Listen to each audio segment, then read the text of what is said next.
이동신 씨가 지은 처세 인문학이라고 하는 책에 나오는 이야기입니다. 이동신 씨는 대학을 졸업한 이후에 S그룹이라고 하는 대기업에 공개 채용이 되었습니다. 공채로 입사하게 되었습니다. 그런데 그의 친구 영이라고 하는 사람은 이 직장 저 직장을 전전을 했습니다. 그러다가 잘 안 되어서 이동신 씨가 아는 사람에게 부탁해서 직원이 3사람인 아주 작은 중소기업에 취직을 시켜줍니다. 그 영이라고 하는 친구는 사장을 따라다니면서 영업을 했습니다. 그런데 그 회사가 IMF를 견디지 못하고 부도가 나고 말았습니다. 그래서 이제 실직이 된 거예요. 그런데 한 중소기업의 사장이 그가 최선을 다해서 영업하는 모습을 보면서 그를 귀하게 여겼습니다. 그래서 자기 기업에 채용을 했습니다. 거기서 역시 또 영업을 했습니다. 그리고 좀 더 나은 기업으로 또 옮겨갔습니다. 그리고 나중에는 대기업의 경력직 사원으로 채용이 됩니다. 세월이 흘렀습니다. 2012년도를 기준으로 해서 이동신 씨와 친구가 역전이 되어버렸습니다. 이동신 씨는 대기업의 팀장이었고요. 그의 친구 용이라고 하는 사람은 대기업의 부서장이 되었습니다. 이제 머지않아 대기업의 임원이 되는 겁니다. 그러면 어떻게 해서 이렇게 역전이 될 수 있었을까요?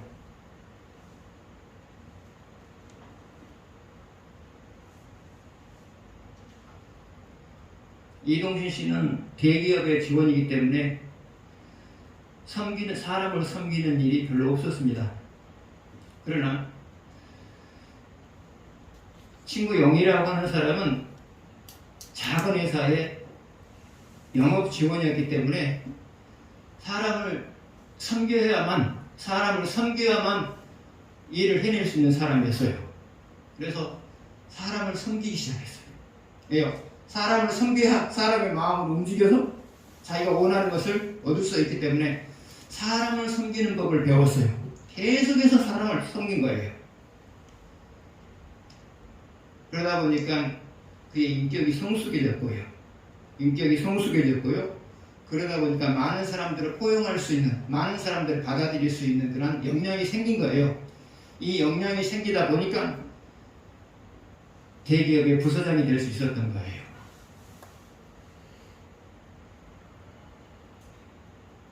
시작은 이동신 씨가 앞섰어요. 그러나 나중에는 그의 친구가 앞섰어요. 무엇이 결과였느냐? 사람을 섬겼느냐, 섬기지 않았느냐? 그것이 문제였어요. 여러분 역시도 마찬가지예요. 경쟁에서 이기시려면 성공적인 인생을 사시려면 사람을 많이 섬기면서 사십시오. 사람을 많이 섬길 줄 아는 것이 바로 실력이에요. 사람을 많이 섬길 줄 아는 것이 바로 실력이에요. 섬기면 내 사람이 되는 거고요. 안 섬기면 다른 사람이 되는 거거든요. 사람을 섬기는 것이 내 실력이고요. 그리고 실력이 는 만큼 더 좋은 위치에 서게 되는 거예요. 그런데 사람이 더 나은 인물이 되려면 사람도 잘 섬겨야 되고요. 또 하나는 하나님도 잘 섬겨야 돼요. 그래서 여러분이 인생을 잘 살아내시려면, 더 나은 인생을 사시려면 사람도 잘 섬기시고요. 또 다른 한편으로는 하나님도 잘 섬기시고요.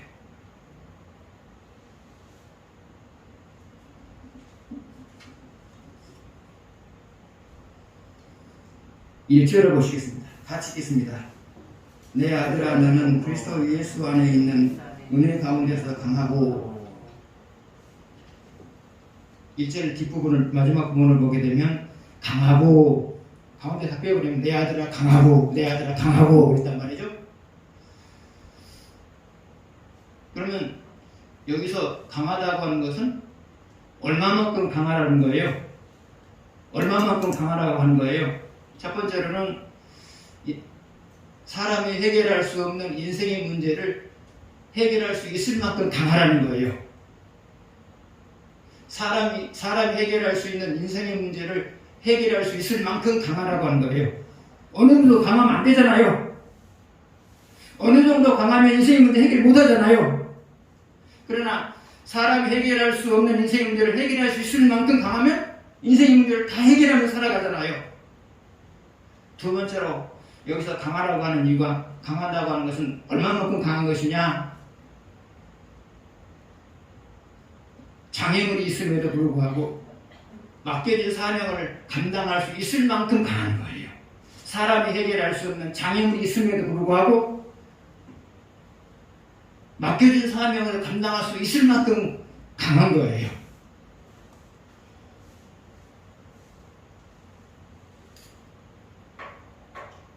여러분은 인생의 문제를 해결할 수 있을 만큼 강하셔야 돼요.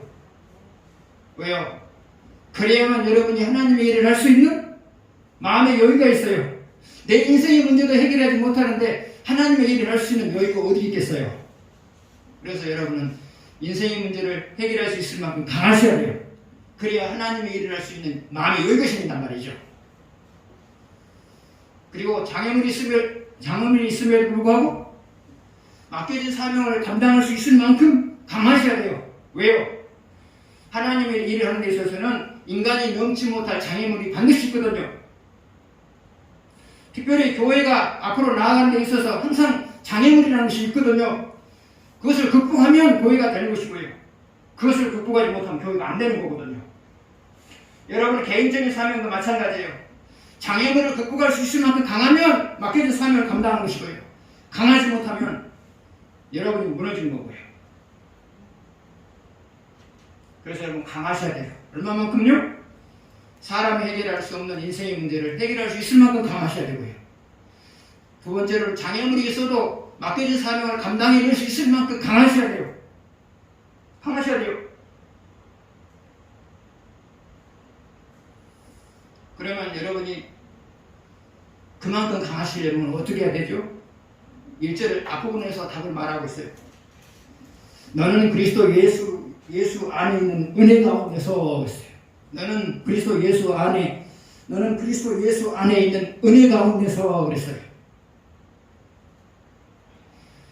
언제 여러분이 그만큼 강해진다고요? 여러분이 예수 그리스도의 은혜 가운데 있을 때 그만큼 강해지는 거예요. 예수 그리스도의 은혜 가운데 있을 때 여러분이 그만큼 강해지는 거예요.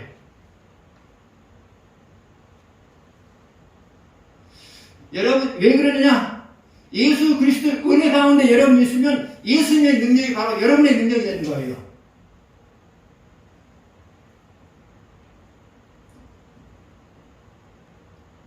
그러면 여러분이 예수 그리스도의 은혜 가운데 있으려면 어떻게 해야 되느냐? 그것은 하나님과 바른 관계를 형성하는 거예요. 하나님과 바른 관계를 형성하는 거예요. 여러분이 하나님과 바른 관계를 형성하며 살아가게 되면 여러분 예수 그리스도의 은혜 가운데 있게 되는 거고요. 예수 그리스도의 은혜 가운데 있는 사람은 예수님의 능력을 이용해가지고 사람이 해결할 수 있는 인생의 문제를 해결하고요. 사람이 해결할 수 없는 장애물을 극복하는 거고요. 그래서 여러분 하나님의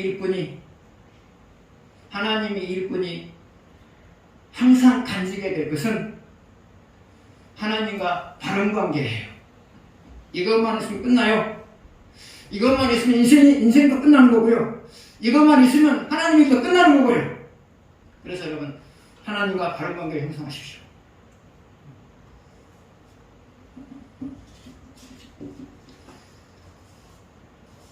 삼 절을 같이 보시겠습니다.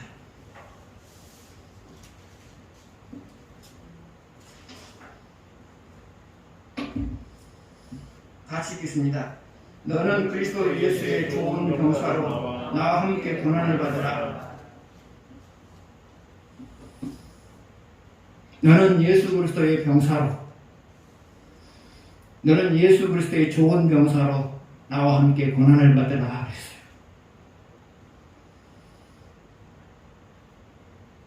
예수 그리스도의 좋은 병사의 특징이 뭐냐?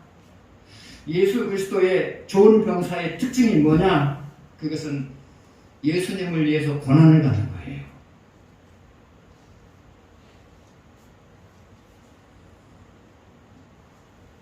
그러면 예수님을 위해서 고난을 받는다고 하는 것은 뭐냐? 하나님이 하기를 바라는 일을 함으로 인하여서, 하나님이 하기를 바라는 일을 함으로 인하여서 희생하는 것을 가르쳐요. 예수 그리스도를 위해서 고난을 받는다고 하는 것은 뭐냐? 하나님이 나로 하여금 하기를 바라는 일을 함으로 인하여서 희생을 하는 것, 이것이 바로 그리스도를 위해서 고난을 받는 거예요. 그러면 여러분이 하나님이 하기를 바라는 일을 함으로 인하여서 드리는 희생은 뭐냐? 첫 번째로 재물을 드리는 거예요. 재물을 드리는 거예요. 하나님의 일을, 하나님이 하기를 바라는 일을 하다 보면 재물을 써야 될 때가 있어요. 그런데 때로는 그 재물을 드릴 수 없는 상황에서도 재물을 드려야 될 때가 있고요. 때로는 내가 드리기 버거울 정도의 재물을 드려야 될 때가 있단 말이죠. 이게 바로 희생이에요. 그 재물을 드리기가 버거운, 어려운 상황에서 재물을 드려야 될 때가 있고요. 또 액수가 많아서 그것을 드리기가 버거운 상황에서 드려야 될 때가 있단 말이죠. 이것이 바로 그리스도를 위해서 고난을 받는 것이고요. 이것이 바로 재물을 희생으로 드리는 거예요. 근데 분명한 것은 그래요.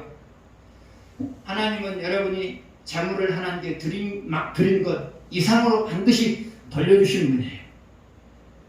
그래서 여러분이 하나님을 위해서 재물을 쓰면 쓸수록 풍족해지는 거예요. 이것이 하나님이 만들어 놓은 법칙이에요.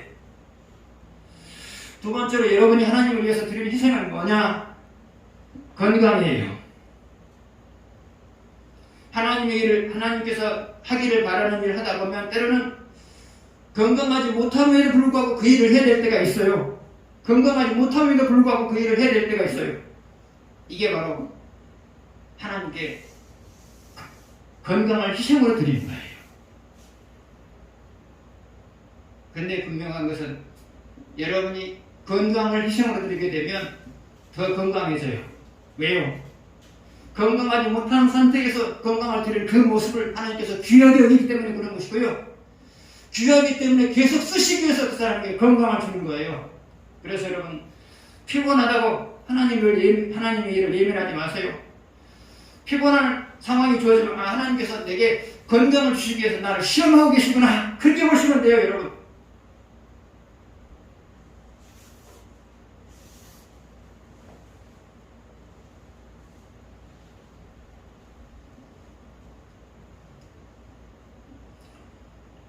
신학대학원에 가까스로 합격했어요. 신학대학원에 가까스로 합격했어요.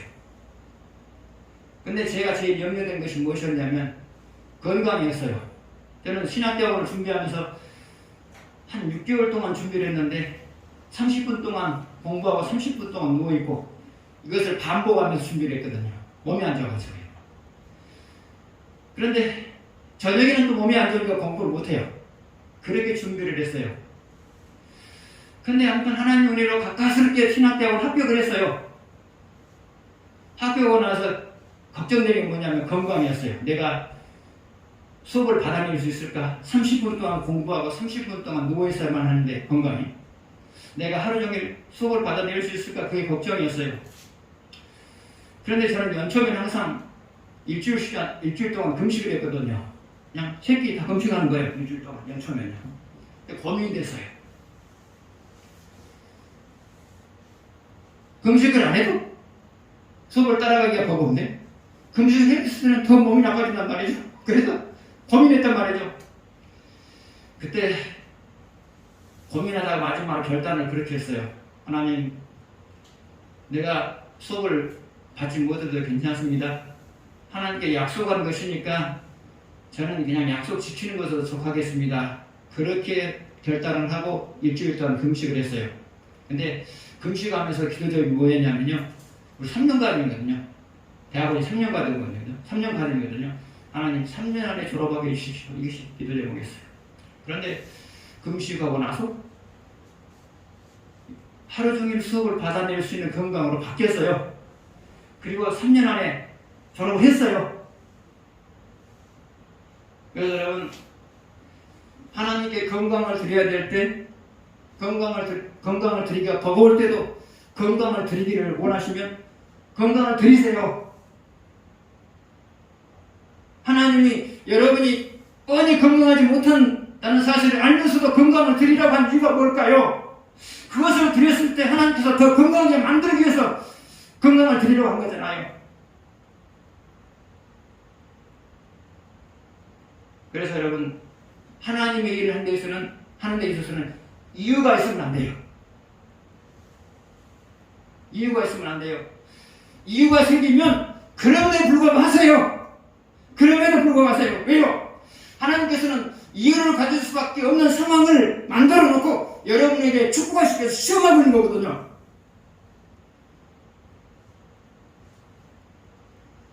세 번째로 여러분이 하나님께 드려야 될 희생은 뭐냐?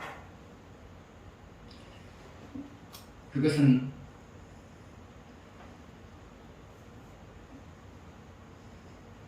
생각이 안 나네요. 잠깐 보고 합시다.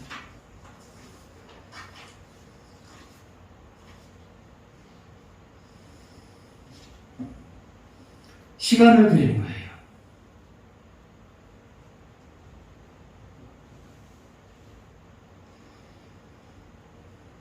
시간이 남아도는 사람은 없어요.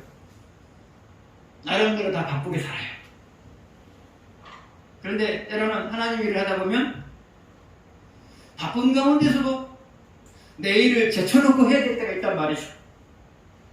그것이 바로 하나님께 시간을 드리는 거예요. 그런데 하나님은 시간을 드리는 사람에게 시간을 주세요. 어떻게 해요?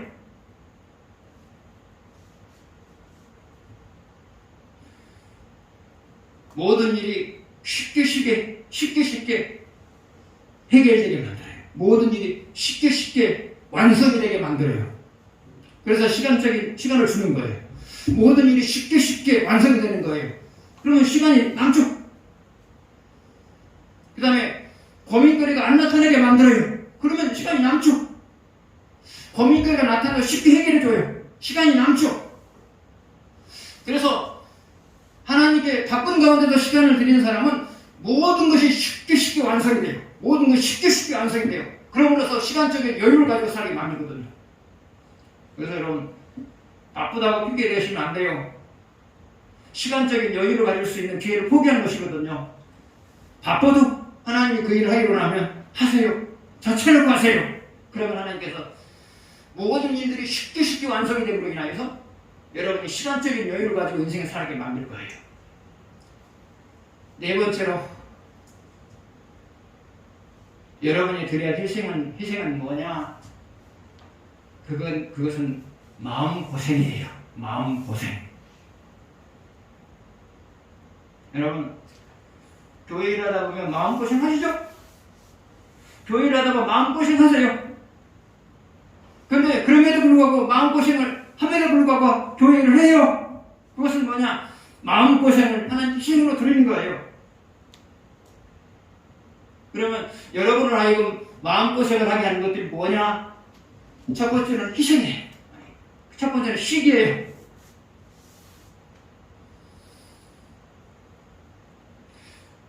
일을 잘하면, 일을 열심히 하거나 잘해내면 시기가 있어요. 왜요? 모든 사람의 마음속에는 내가 남보다 잘하기를 바라는 마음이 있거든요. 근데 남이 나보다 더 잘해요. 그러니까 시기가 생기죠.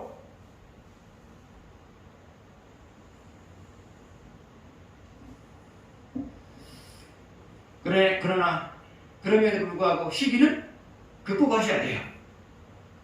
극복하셔야 돼요. 그럼 시기를 어떻게 극복해요?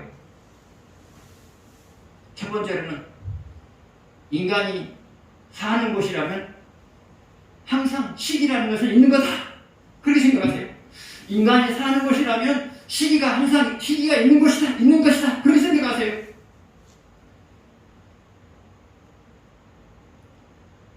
두 번째로 상대방이 나를 시기하여서 공격을 할 때도 반응하지 않는 거예요. 반응하지 않는 거예요. 반응하지 않는 거예요. 반응하면 안 돼요. 반응하지 않는 거예요. 왜 반응하지 않느냐? 반응하면 상대를 변화시키는 시간이 늦춰지는 거고요. 반응하지 않으면 상대를 변화시킬 수 있는 시기를 잠재울 수 있는 시간이 단축되는 거예요. 왜요? 반응을 하면 누가 개입을 해요? 하나님이 개입을 해요. 반응을 하면 네가 알아서 해라고 하나님 내버려준단 말이죠. 그래서 시기 때문에 공격을 받으면 반응하지 마세요. 반응하지 마세요. 세 번째로 그를 위해서 기도하십시오. 나를 시기하는 사람을 위해서 기도하십시오. 이것이 바로 시기를 극복할 수 있는 방법이에요. 두 번째로 여러분이 하나님의 일을 하면서 하시는 마음고생은 뭐냐? 불화예요. 불화. 하나님의 일을 같이 하다 보면 불화가 있죠. 왜 불화가 있어요? 여기에 모인 모든 사람들은 온전한 인격자가 아니기 때문에 그렇죠. 그러면 여기에 모인 사람만 그럴까요? 아니요. 어느 곳이든지 모이는 곳에는 사람이 모이는 곳에는 온전한 인격자들이 아니에요. 온전한 인격자는 누구예요? 예수님 한 분밖에 없어요. 이 땅에. 온전한 인격자는 예수님 한 분밖에 없어요. 나머지 모든 인간들은 불완전한 인격자들이에요.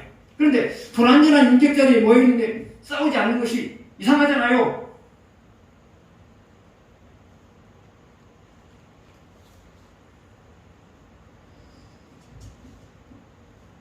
그런데 그럼에도 불구하고 불화를 극복하셔야 돼요. 불화를 극복하지 않으면 함께 일할 수가 없잖아요. 그럼에도 불구하고 불화를 극복하셔야 돼요. 왜 극복해야 된다고요? 불화를 극복해야만 함께 일할 수가 있잖아요. 그러면 불화를 극복하려면 어떻게 되느냐? 첫 번째로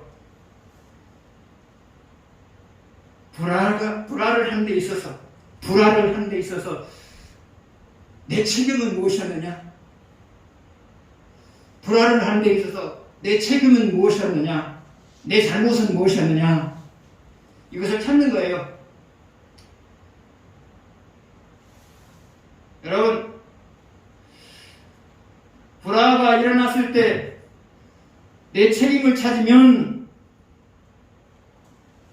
내 책임을 찾으면 반드시 하나님께서 가르쳐줘요.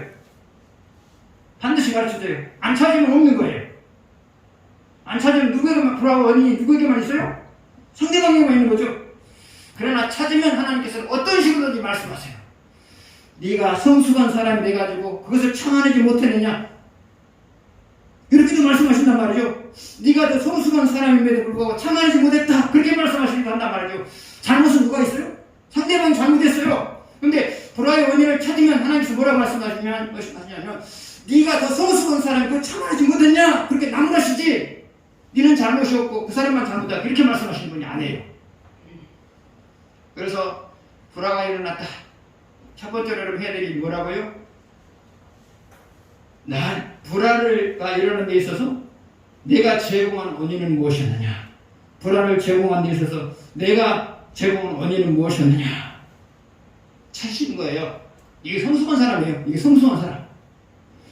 네가 하면 했어. 이 사람은 미숙한 사람. 자기에게서 원인을 찾으려고 하는 사람, 성숙한 사람.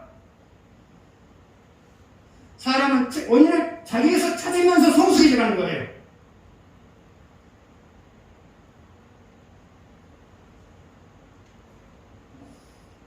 두 번째로 상대방이 공격해 와도 반응하지 않는 거예요. 반응하지 않는 거예요. 그게 가장 빨라요. 반응하지 않으면 하나님 개입하시고요. 반응해버리면 하나님 기침 주시고요. 그리고 세 번째로는 상대를 상대를 위해서 기도하십시오. 세 번째로, 여러분이 하나님의 일을 하면서 하는 마음고생은 뭐냐? 그것은 상처를 받는 일이에요. 아까 우리 집사님이 기도를 하셨습니다만 상처받는 일이에요.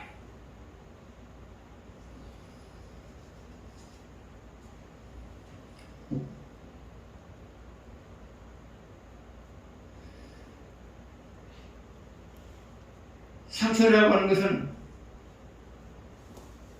받는 것만은 아니고요, 또 주기도 하면서 살아가죠. 여러분도 마찬가지고요, 저도 마찬가지고요. 상처라고 하는 것은 받기도 하지만 주기도 하면서 살아가죠. 주기도 하면서 살아가죠. 그래서 여러분은 상처를 받을 때도 괴로워하지만 상처를 주었을 때도 똑같이 괴로워해야 돼요. 왜요? 내가 상처를 받았을 때 괴로워하는 만큼 상처를 주었을 때 상대도 지금 괴로워하고 있거든요. 그래서 성숙한 사람은 상처를 받았을 때도 괴로워하지만 남에게 상처를 주었다고 생각했을 때도 내가 괴로워한 것만큼 괴로워해요. 이게 성숙한 사람 모습이에요.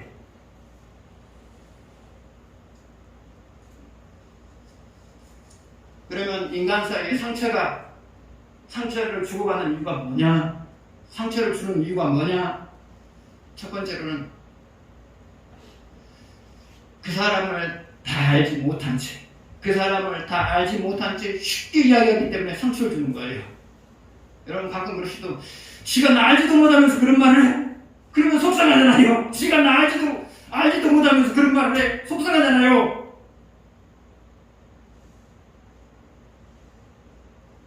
상대방을 잘 알지 못하면서 쉽게 말하는 사람, 쉽게 말할 때 이게 상처가 되는 거예요. 두 번째로 언제 상처가 되느냐? 그 사람의 말이나 행동의 전후 사정을 알지 못한 채, 그 사람의 말이나 행동하는 것에 있어서 전후 사정을 모른 채 쉽게 말해버리는 거예요. 이럴 때 상처가 되는 거죠. 세 번째로, 사람과 사람 사이에 상처가 있는 이유가 뭐냐? 사람의 기본적인 성향은 가진 것에 의해서 차별 대우를 하기 때문에 그래요. 가진 것에 의해서 차별 대우를 하기 때문에 그래요.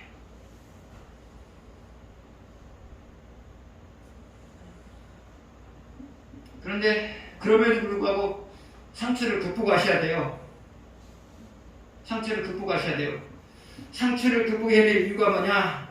상처를 극복하면 계속적으로 내가 교회 일을 할 수 있는 것이고요. 상처를 극복하지 못하면 교회 일에 대해서 손을 놓게 돼 있어요. 교회 일에 대해서 손만 놓느냐? 아니, 교회를 떠날 수도 있어요.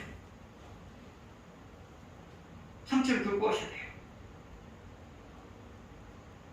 또한 상처를 극복해야 될 이유가 뭐냐? 상처를 극복해야만 상처를 준 사람과 더불어서 일을 할 수가 있어요. 여러분, 상처를 준 사람과 같이 일할 수가 있어요? 못하죠? 못해요. 기분 나빠서 못하고요. 또 그 사람에게 상처받을까 봐서 못하는 거고요. 상처를 극복하셔야 돼요. 왜요? 상처를 극복해야만 내가 계속적으로 교회를 할 수 있어요. 그리고 상처를 극복해야만 나에게 상처를 준 사람과 더불어서 일을 할 수가 있는 거거든요. 그래서 상처를 극복하셔야 돼요. 여러분. 사명감을 가지고 극복하셔야 돼요.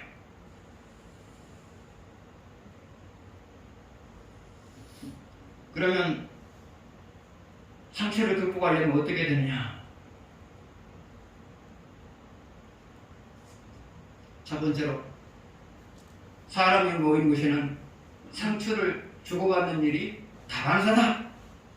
사람이 모인 곳에서는 상처를 주고받는 일이 다반사다. 그렇게 생각하시는 거예요.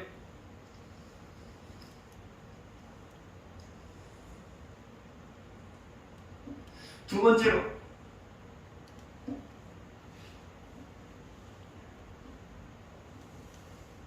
상처를 사람이 준 것으로 여기지 마시고요.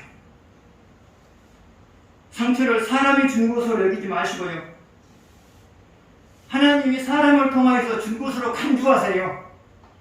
상처를 받았을 때 상처를 사람이 내게 준 것이라고 생각하지 마시고요. 하나님이 그 사람을 통해서 나에게 상처를 주셨다고 간주를 하세요. 그러면 하나님께서 왜 사람을 통해서 나에게 상처를 주실까요? 그 상처를 극복함을 통해서 더 나은 사람 만들기 위해서 상처를 주시는 거예요.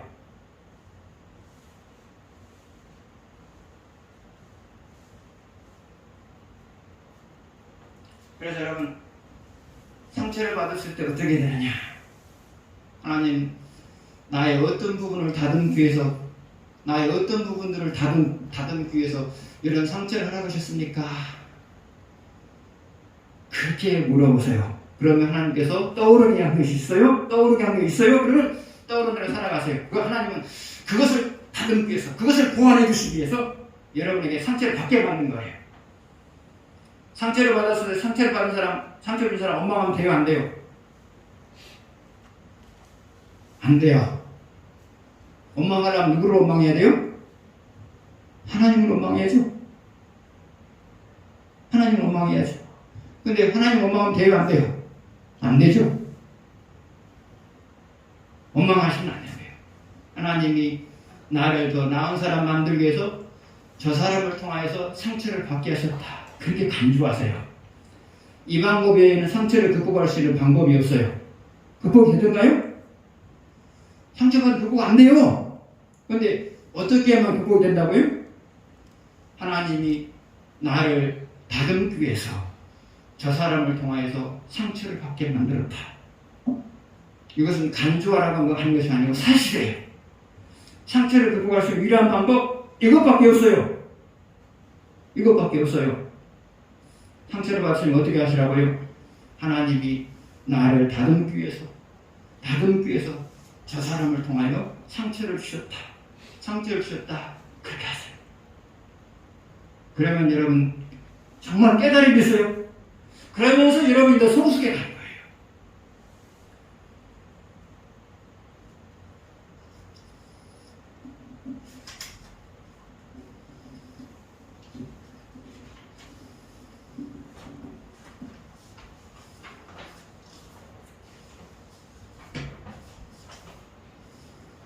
오절 보시겠습니다.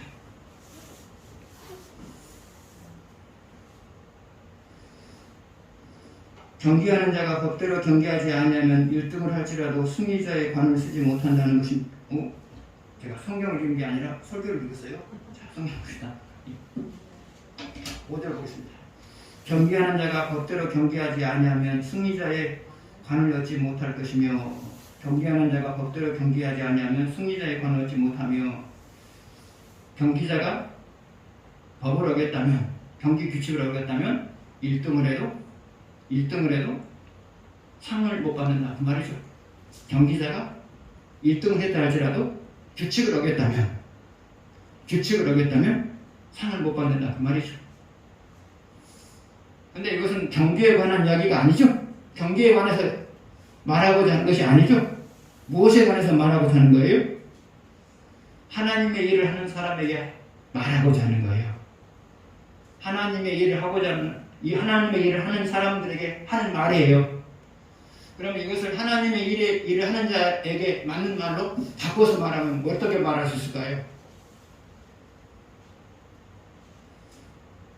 하나님의 일을 하는 자에게는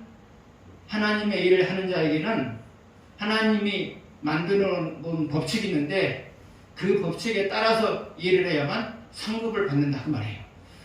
하나님의 일을 하는 데 있어서는 하나님이 법칙을 만들어놨는데 그 법칙에 따라서 일을 해야만 상을 받을 수 있다. 이게 그 말이에요.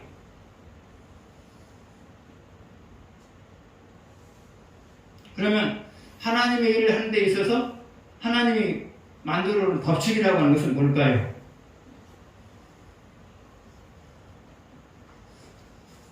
첫 번째로 하나님과 바른 관계를 형성하는 거예요. 하나님과 바른 관계를 형성하는 거예요. 하나님의 일을 하는 사람에게 있어서 첫 번째 하나님의 일에 대해서 하나님 만들어 놓은 첫 번째 법칙은 뭐냐? 하나님과 바른 관계를 형성하는 거예요. 그러면 여러분이 하나님과 바른 관계를 형성해야 되는 이유가 뭐냐? 하나님은 하나님과 바른 관계를 형성하는 것을 일꾼의 자격으로 생각하기 때문에 그래요. 하나님은 하나님과 바른 관계를 맺는 것을 일꾼의 자격으로 생각하기 때문에 그래요.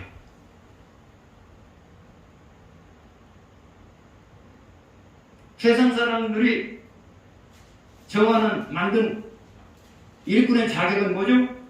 보편적으로 능력이잖아요. 그러나 하나님께서 만들어 놓은 일꾼의 자격은 능력이 아니에요. 하나님과 바른 관계를 형성하는 거예요. 그래서 여러분이 하나님과 바른 관계를 형성했을 때 하나님은 너는 지금 비로소 일꾼이 되었다 그렇게 말씀하세요. 여러분이 하나님과 바른 관계를 맺었을 때 비로소 하나님은 비로소 너는 일꾼이 되었다 그렇게 말씀하시는 거고요. 여러분이 하나님과 바른 관계를 맺지 않았다면 하나님은 여러분을 일꾼으로 취급하지 않아요. 일꾼으로 취급하지 않아요. 그래서 하나님의 일꾼은 하나님과 바른 관계를 형성하시게요. 그래야 하나님께서 일꾼으로 취급을 하시거든요. 두 번째로 여러분이 하나님과 바른 관계를 형성해야 될 이유가 뭐냐? 하나님과 바른 관계를 형성했을 때만 맡겨진 사명을 감당할 수 있기 때문에 그래요. 하나님과 바른 관계를 형성했을 때만 맡겨진 사명을 감당할 수 있기 때문에 그래요. 그러면 여러분이 하나님과 바른 관계를 형성했을 때 맡겨진 사명을 감당하게 되는 이유가 뭐냐? 하나님은 여러분이 하나님과 바른 관계를 맺었을 때 자기 능력을 여러분의 하는 일들 속에 나타내 주세요.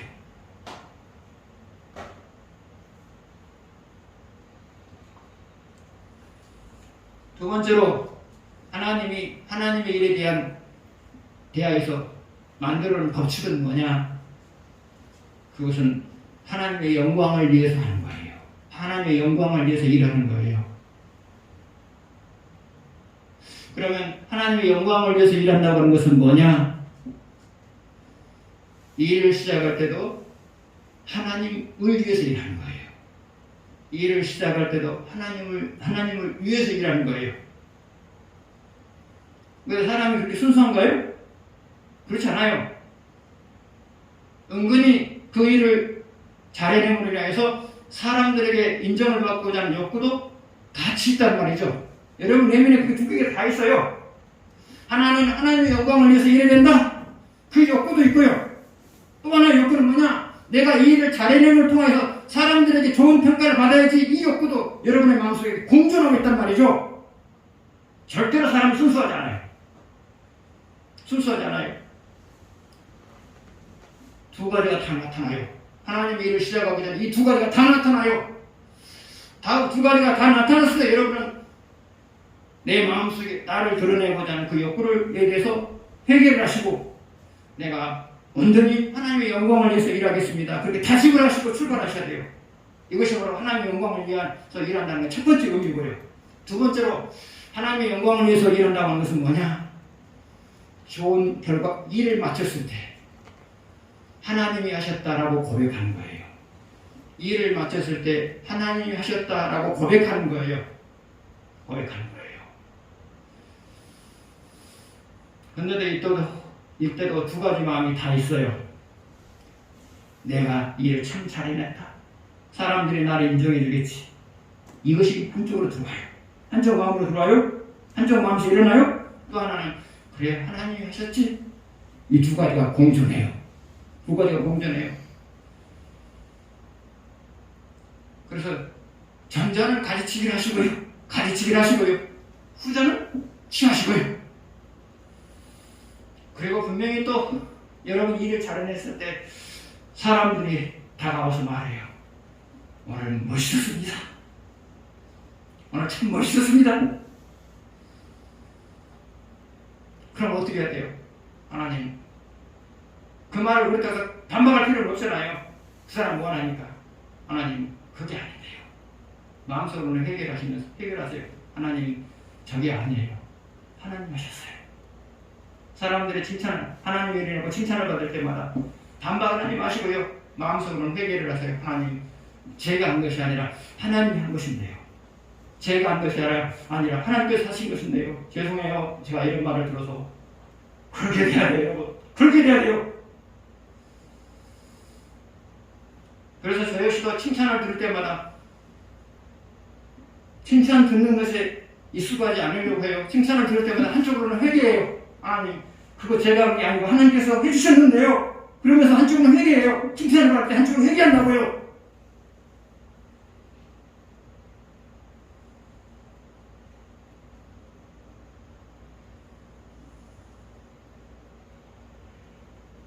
칭찬을 받고 당연하다고 생각하면 하나님이 그 사람에 대해서 괘씸하다고 생각해요. 괘씸하다고 생각해요. 내가 받아야 될 영광을 네가 사람에 대해서 가르치는구나. 괘씸하게 생각해요. 여러분, 사울이 망한 이유 중에 하나가 뭐예요? 전쟁에서 하나님께서 이기게 해주셨는데 자기가 전쟁에 이긴 것처럼 기념비를 심었잖아요. 사람이 칭찬을 할 때 칭찬을 받아들이면 안 돼요. 받아들이면 안 돼요. 칭찬을 받으시는 상황을 만들어주신 그 하나님을 생각하셔야 돼요. 그러면서 회개하세요. 하나님, 이것은 제가 칭찬을 들을 일이 아니라 하나님이 칭찬을 들을 일입니다. 그런데 제가 지금 하나님의 칭찬을 제가 받고 있어요. 죄송해요. 회개하시라고요. 여러분이 하나님의 영광을 위해서 일하게 되면 하나님은 여러분을 영광스럽게 하는 거고요. 여러분이 하나님의 일을 하면서 하나님의 영광을 가르쳐버리면 여러분을 부끄럽게 만드는 거고요. 섰다고 할 때 넘어질까 조심하세요. 영광을 가르쳐버리면 넘어져요. 그러나 영광을 하나님께 돌리게 되어지면 하나님은 여러분을 더 영광스러운 존재로 만들어놔요. 마지막으로 5절 보겠습니다.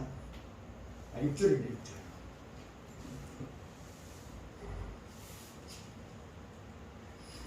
6절 같이 보겠습니다. 수고하는 농부가 곡식을 먼저 받는 것이 마땅하니라.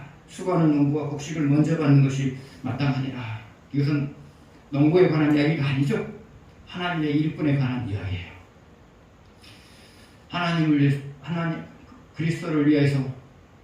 그리스도를 위하여서 권한받는 삶을 살아가는 사람에게는 반드시 하나님께서 거기에 대해서 보상을 하신다. 그것을 이렇게 표현하고 있는 거예요. 그리스도를 위하여서 고난을 받는 자들에게는 하나님께서 거기에 대해서 반드시 보상하신다. 이것을 지금 말하고 있는 거예요.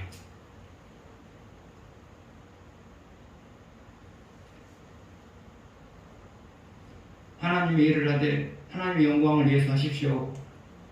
그리고 그리스도를 위하여서 고난을 받는 것을 당연한 것으로 여기십시오. 그래서 여러분의 삶 속에 항상 감격스러운 일이 많았으면 좋겠습니다.